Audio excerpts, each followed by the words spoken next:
Hello everyone, I am Rajendra Sona and welcome to my channel English with Rajendra Sona. आज का topic it और this के बीच में जो कंफ्यूजन है उसको दूर करेंगे और कुछ इट के विशेष प्रयोग है उनके बारे में चर्चा करेंगे। कई बार ऐसा हमने देखा है कि इट का प्रयोग होता है वहां ही और सी का प्रयोग भी रहता है और कई बार ये देखा है कि जहां दिस का प्रयोग होता है वहां इट का प्रयोग होता है। इस कंफ्यूजन को दूर करते हैं। आइए,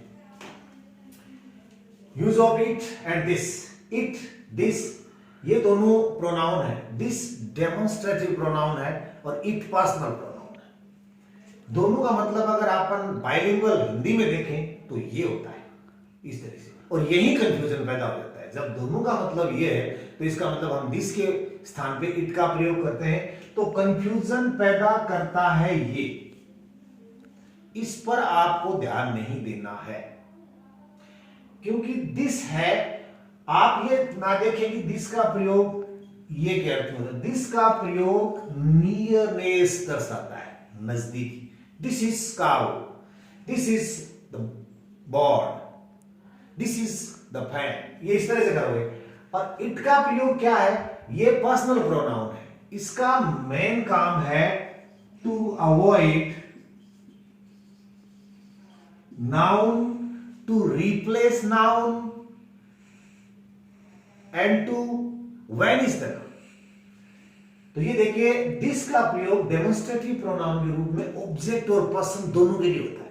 ओके, और जो आर्टिकल पर्सन ऑब्जेक्ट नजदीक है, नियर है, उसके लिए होता है। यहां इसमें मत घुसना, ये कंफ्यूजन पैदा करेगा। इट का प्रयोग पर्सनल प्रोनाउन के रूप में होता है। अब देखिए, दिस इज अ डॉग, यहां इसका प्रयोग हुआ this is a dog. Okay, इस डॉग के लिए ये प्रयोग किया गया, डेमोन्स्ट्रेट करिएगा this is a dog, this is a dog and it is very dangerous. तो यहां ये देखिए, इट का प्रयोग यहां हुआ है, वो दिस के रूप में नहीं हुआ है, ये इस नाउन के लिए हुआ है। इस नाउन की बार बार जो रिपीटेशन होती है उसको अवॉइड करने के लिए किया गया है। अगर यहां पर फिर ऐसा लिखें ए डॉग या the dog is very dangerous, a dog is black, a dog, इस रिपीटेशन को वैनिश करने के लिए, समाप्त करने के लिए, अवॉइड करने के लिए यहां पर इट का प्रयोग हुआ है। तो यानी ये it is used in the place of noun, noun की जगह उसके रिपीट को अवॉइड करने के लिए इसका प्रयोग है। Okay, this is my cow,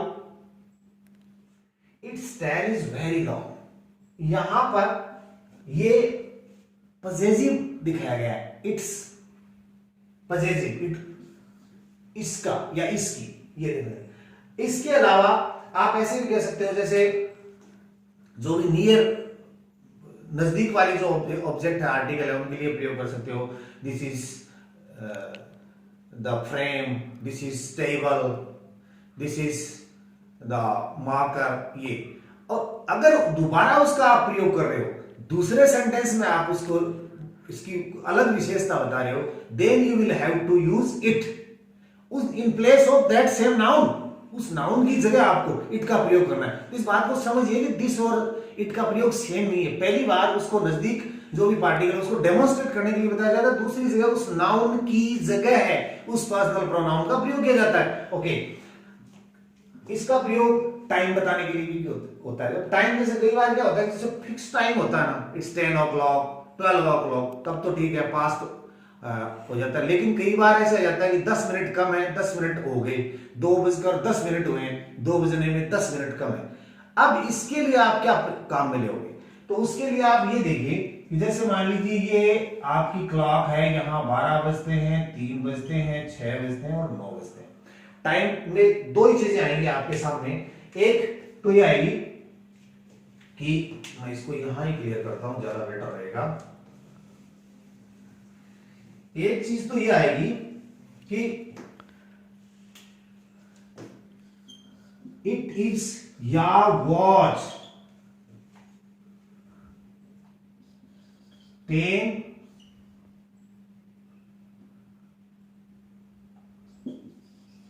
4।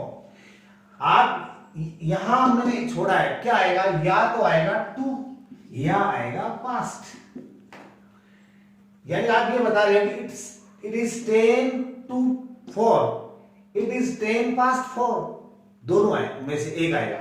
यानी यहां देखिए आप, यहां से अगर आप ये बता रहे हो कि 4 बजने में, तो ये 4 है, उस 4 बज के यहां 1 2 3 4 इधर जितनी भी मिनट हुई है उनके लिए आप पास्ट का प्रयोग करोगे। आप 4 बजे को मेंशन करके टाइम बता रहे हो और यहां इससे जितने भी कम है मिनट उनमें आप टू का प्रयोग करेंगे। कैसे करेंगे? जैसे मान लीजिए आप ये बताने चाह रहे हैं कि 4 बजने में 10 मिनट कम है, तो it is 10 to 4 and it is 10 past 4। यानी 4 बज के 10 मिनट हो गए तो पास्ट, 4 बजने में 10 मिनट कम है तो टू का प्रयोग होगा। इसके अलावा जो इट के प्रयोग है, इधर देखिए, यहां लिखा हुआ है the animal is referred as it. Animal का प्रयोग इट के रूप में होता है। Very important. Unless the relationship is personal.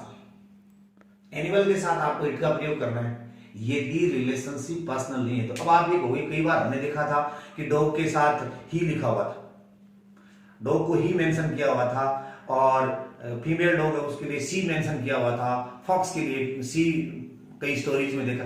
तो ये इस क्यों होता है, इसका कारण देखिए, ये कारण है, ये जो रिलेशनशिप है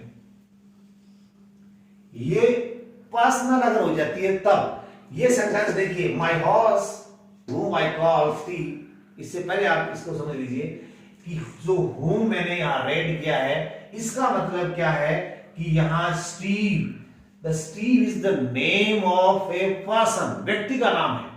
और किसी आदमी ने अपने घोड़े का नाम वो व्यक्ति वाला नाम बना लिया है, उसका पर्सनिफिकेशन कर लिया। पर्सनिफिकेशन मतलब the name of the person, किसी वस्तु का और जानवर को व्यक्ति वाला नाम लेके उसको संबोधित करना पर्सनिफिकेशन कहलाता है। तो ये यहां स्टीव नाम आदमी का है, व्यक्ति का है, तो यहां उसको अपने घोड़े को ये स्टीव कहता है, उसकी एवज में यहां घूम आया है। अदरवाइज यहां ये उसको स्टीव नहीं कहता, उसका पर्सनल रिलेशनशिप नहीं करता, तो यहां पर आता which. And Steve is my best friend he, यानी हॉर्स के लिए ही आ गया। He comforts me when I ride, तो ही कंफर्ट्स मी, यहां पर अगर ये इसका पर्सनिफिकेशन किया हुआ है स्टीव नाम लेके, तब इस यहां ये आया है, अदरवाइज यहां आता इट। करता हूं ये चीज आपके समझ में आई, नहीं आई तो आगे समझ लेंगे। अगर इस व्यक्ति को आपने, जैसे आपने कोई पेट डॉग है और उसका नाम रॉकी नाम कर दिया, रोजी, लूसी, इस तरह से अपने पेट के नाम निकाल लेते, तो वो पर्सनिफिकेशन हो जाते हैं, वहां इट का प्रयोग नहीं करते, ही और सी का प्रयोग करते हैं। चलो आगे देखते हैं। द स्ट्रे काउ, यहां आ रहे हैं, the stray cow which I saw was licking its nostrils. तो इट्स एंड विच, ये यहां वही आए हैं कि the animal is referred as it, ये इसलिए है कि एनिमल के लिए विच और इट्स का या इट का प्रयोग किया गया है, क्योंकि because it's a stray cow and relationship is not personal here. Now जैसे मान लीजिए आपने अपने डॉग का कोई पेट नाम दे रखा है, तो आप उसके लिए ही यूज कर सकते हो, this is my dog Rocky and he is very danger, he is very danger, you can say. And in animate things, animals whose sex we do not know, we are to use here it. ऐसी जानवर जिनके sex के बारे में हमें पता नहीं होता कि whether he मेल और फीमेल, तो उसके लिए भी हम इट का प्रयोग करते हैं। बेबीज, वेरी इंपॉर्टेंट, कई बार एग्जामिनेशन में आया बेबीज, और उसके जो ऑप्शन में दिया गया है इट और ही और सी दिया गया है, और उत्तर सही आया है इसका हर बार, यहां पर लिखा गया है इट। जब बेबी के सेक्स का पता नहीं चले कि वेदर फीमेल और मेल, तो यहां उसके साथ इट का प्रयोग होता है। अब लास्ट चीज है, आपको मैं बता रहा हूं, इट कई बार हमने देखा है कि इट्स मी और इट्स आई, इन दोनों में से क्या आएगा, यहां इसको क्लियर करेंगे। कई लोग इट्स मी बोलते हैं, कई लोग इट्स आई बोलते हैं, लेकिन आप इस बात को क्लियर कर लें कि इट्स मी नहीं होता है, इट्स आई होता है। और इट्स आई के आगे जो आपका फॉर्मेशन लिएगा वो होगा इट्स आई हु हैव,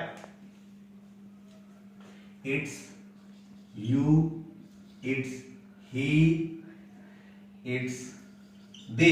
यहां ये नहीं करोगे कि इट्स यू तो चलेगा क्योंकि ऑब्जेक्ट और सब्जेक्ट एक होता है। It's I not me, it's he not him, it's they not them, it's she not her, it's I who have done this, it's I who have created a YouTube channel to study this, to teach the students, and it's you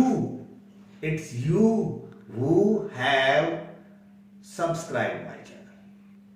तो उम्मीद करते हैं कि it और this और it के विशेष प्रयोग आपके समझ में आए होंगे। अगर आपको अच्छा लगा हो, ये कॉन्सेप्ट क्लियर हुआ हो, तो अच्छे वाले लाइक करना,